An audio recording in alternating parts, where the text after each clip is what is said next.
अस्सलाम वालेकुम दोस्तों, उम्मीद है आप सब खैरियत से होंगे। आज की जो मेरी वीडियो है वो एक अपडेट वीडियो है। मैंने आपसे अपना कैक्टस प्लांट जो है वो शेयर किया था, जिसकी रूट्स जो हैं वो रोट हो गई थी और वो प्लांट जो है उसने अपनी शेप तब्दील कर ली थी और वो लंबा होना शुरू हो गया था। उस प्लांट को मैंने ऊपर से कट किया और इसको मैंने कुछ दिन के लिए उसको ड्राई होने के लिए रख दिया और उसके बाद अगर मैं चाहती तो उसको उसी तरह रहने देती, उसमें भी रूट शुरू हो जाती, लेकिन इसको मैंने सॉइल में लगा दिया। और आप देख रहे हैं कि इसके जो कांटे हैं उनकी ग्रोथ जो है वो सही है, मतलब इसकी रूट्स जो हैं वो अच्छे से डेवलप हो चुकी हैं क्योंकि इसकी ग्रोथ अच्छी जा रही है। ये प्लांट थोड़ा प्रॉब्लम में था। इसके आप देखें कि जो कांटे हैं उनकी जो है साइज़ छोटा है, इसका साइज़ जो है बढ़ना शुरू हो गया, इसका मतलब इसकी ग्रोथ अच्छे से चल रही है।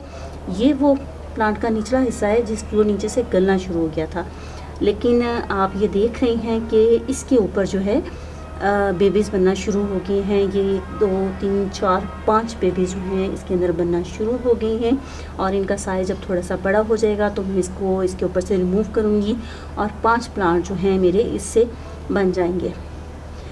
ये प्लांट का अपर पोर्शन था, ये उस कैक्टस का लोअर पोर्शन है जिसमें 5 बेबीज़ जो हैं वो बन रही हैं। जो सेंटर का पोर्शन था, क्योंकि मेरा प्लांट काफ़ी लंबा हो गया था, ये उसका दूसरा सेंटर वाला पोर्शन है। इस सेंटर के पोर्शन को भी मैंने ज़ाया नहीं किया था, इसको मैंने इसी तरह पड़ा रहने दिया। तो और आप देख रहे हैं कि इसके अंदर भी बेबीज़ बनना शुरू हो गए। ये 1 है, ये 2 और ये तीसरा 3 बेबीज़ इसके अंदर भी बन रही हैं। अगरचे ये है कि ये क्योंकि ओपन पड़ा हुआ था और इसकी ग्रोथ थोड़ा सा स्लो है और इसमें बेबीज़ भी कम बनी हैं।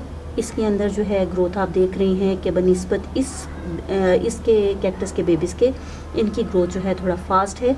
और इन दोनों की आप तीनों बल्कि प्लांट्स के देखें, जो इनमें कांटे हैं उनका भी जो है कलर चेंज है, साइज़ चेंज है। इसका कलर थोड़ा डल है, ये थोड़ा सा साइज़ में बड़े हैं और इनका कलर कतरे बेहतर है। और ये जो मेन हमने ऊपर वाला जो है पोर्शन कट किया था, जहाँ तक प्रॉब्लम जो है रूट का नहीं पहुँचा था, वहाँ पे उसकी कंडीशन ज़्यादा बेहतर है। और अब मेरा एक प्लांट जो है अपनी एक्चुअल कंडीशन खो चुका था, उस प्लांट से मैंने एक प्लांट ये है, 5 ये हैं और 3 बेबीज़ जो हैं इसमें बनना शुरू हो गए हैं। और आप देखें कि मैंने एक प्लांट से बेशुमार प्लांट्स जो हैं वो बना लिए हैं। और जब इन प्लांट्स की ग्रोथ जो है थोड़ा सा बेबीज़ जो हैं थोड़ा बड़े हो जाएंगे तो मैं इनको अलहदा पॉट में लगा लूँगी। और उम्मीद है आपको ये वीडियो पसंद आई होगी। अगर आप देखना चाह रहे हैं और आपके किसी प्लांट जो कोई प्लांट कैक्टस का लैगी हो गया है तो मैं लिंक दे रही हूँ, आप लिंक में इस प्लांट को चेक कर सकते हैं कि कैसे आप अपने एक लैगी कैक्टस को कट करके उससे कई प्लांट्स बना सकते हैं और प्लांट को अपनी पहली शक्ल में वापस भी लाया जा सकता है। उम्मीद है वीडियो पसंद आई होगी। आइंदा आपसे फिर मुलाकात होगी, तब तक के लिए अल्लाह हाफ़िज़।